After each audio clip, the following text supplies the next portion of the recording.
Back to cine skipper. आज हम बात करेंगे मूवी सिटी ऑफ एंजल्स की। हर किसी के जीवन में कोई ना कोई एंजल ज़रूर होता है। हमारे बीच रहते हुए भी हम उन्हें नहीं देख पाते।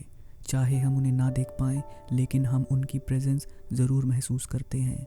वो हमें समय समय पर सही और गलत का रास्ता दिखाते हैं और मरने के बाद भगवान के प्रकाश की ओर ले जाते हैं। क्या आपने ये सोचा है, ये एंजल्स धरती पर अपना समय कैसे बिताते हैं? उनकी क्या आकांक्षाएं होती हैं और क्या वो भी इंसानों की तरह इमोशनल हो सकते हैं? इन सभी सवालों का जवाब शायद आपको इस दिलचस्प मूवी में ज़रूर मिल जाएगा। ये कहानी है लॉस एंजलिस शहर की, जहाँ गगनचुंबी मारते हैं, सड़क पर दौड़ती हुई लंबी गाड़ियाँ हैं, अपने अपने काम में डूबे लोग हैं जो कभी जश्न मनाते हैं तो कभी गम में डूबे दिखते हैं। इस शहर में एंजल्स भी रहते हैं जो अदृश्य रूप से लोगों के विचारों को सुनते हैं, दुखी और ज़रूरतमंद लोगों को दिलासा देते हैं। इतनी शक्ति होने के बावजूद वो अपने लिए कुछ नहीं कर पाते। ये एक एंजल की ही कहानी है जिसका नाम सेथ है। वो अपने रोज़मर्रा के कामों में व्यस्त रहने के बावजूद इंसानी अनुभवों के लिए तरसता है, जैसे फलों का स्वाद लेने के लिए, रोने के लिए, हाथ के स्पर्श को महसूस करने के लिए, प्यार में पड़ने के लिए। वो हमेशा अपने दोस्त से पूछता था कि क्या वो भी ये अनुभव कर पाएगा।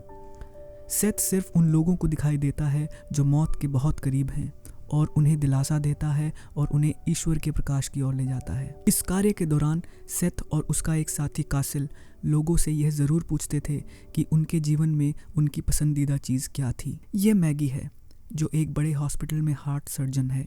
एक दिन हार्ट सर्जरी के दौर से गुजर रहे एक व्यक्ति को ले जाने के लिए सेथ वहाँ खड़ा हुआ था और मैगी उस पेशेंट को बचाने की पूरी कोशिश कर रही थी।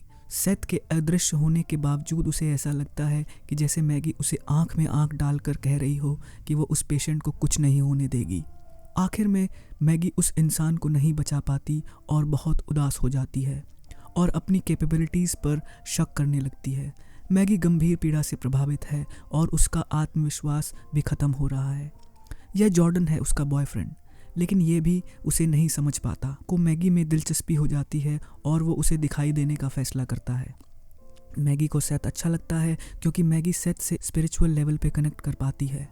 मैगी को सेथ एक रहस्यमयी और अजनबी व्यक्ति लगता है, लेकिन जल्दी ही दोनों एक खूबसूरत दोस्ती विकसित करते हैं जो जल्द ही आपसी आकर्षण में बदल जाता है। सेथ एक लाइब्रेरी में रहकर लोगों के द्वारा पढ़ी जाने वाली किताबों का अनुभव लेता था। एक दिन उसने अपनी पसंदीदा किताब मैगी के घर में चुपके से रख दी। मैगी ने बुक को देखा और उसे लगा शायद ये जॉर्डन की है। पता करने पर जॉर्डन ने मना कर दिया। मैगी बहुत क्यूरियस हो जाती है और वो सिटी लाइब्रेरी में जाकर बुक रिटर्न करती है। उसे सेथ वहीं मिल जाता है। मैगी और सेथ काफ़ी समय साथ में बिताते हैं, लेकिन मैगी को अभी तक यह नहीं पता कि सेथ एक एंजल है। नथानियल एक पेशेंट है जो सेथ की प्रेजेंस को भांप जाता है। सेथ के पूछने पर वो ये बताता है कि वो भी एक एंजल था, लेकिन वो अपनी मर्जी से इंसान में बदल गया क्योंकि उसे एक लड़की से प्यार था और वो आज उसकी पत्नी है।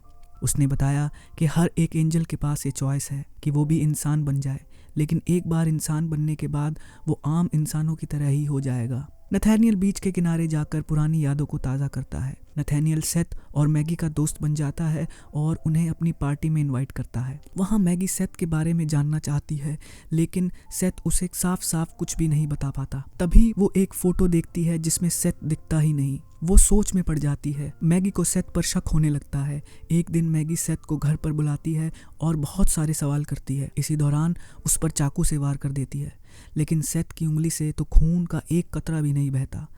मैगी यह देखकर डर जाती है और सेथ से उसे अकेला छोड़ने की बात करती है। वहीं जॉर्डन मैगी को शादी के लिए प्रपोज कर देता है। मैगी दुविधा में पड़ जाती है। तब नथानियल उसे सेथ के बारे में सच्चाई बता देता है कि वो एक एंजल है, लेकिन मैगी को यकीन नहीं होता। इसलिए वह बहुत भारी मन से एक आखिरी बार लाइब्रेरी में जाती है और सेथ को अपनी शादी के बारे में बताकर कहती है कि अब वो उसे कभी नहीं मिलेगी क्योंकि वो दोनों बहुत अलग हैं। सेथ बहुत उदास हो जाता है और वो इंसान बनने का फैसला करता है ताकि वह मैगी के साथ रह सके। इंसान बनने के बाद मैगी से मिलने के लिए अस्पताल जाता है, लेकिन उसे बताया जाता है कि मैगी किसी दूसरी सिटी में छुट्टी मनाने चली गई। बहुत मुश्किलों का सामना करते हुए सेथ मैगी को ढूंढता हुआ खून से लथपथ बारिश में भीगता हुआ उसके दरवाजे पहुंच जाता है। दरवाजा खोलते ही मैगी सेथ को खून से लथपथ देखती है और आश्चर्य में पड़ जाती है। मैगी को पता चल जाता है है सेथ उसके प्यार के लिए एक एंजल से इंसान बन गया है। वो दोनों खुशी से गले मिलते हैं, को सब चीज़ों के स्वाद से परिचित करवाने का फैसला करती है। अगले दिन सुबह वह जब सेथ नहा रहा होता है, मैगी अपनी साइकिल से एक स्थानीय स्टोर तक जाती है। वापस लौटते समय वो बहुत खुश और एक्साइटेड थी, मानो जिंदगी में उसे सब कुछ मिल गया हो।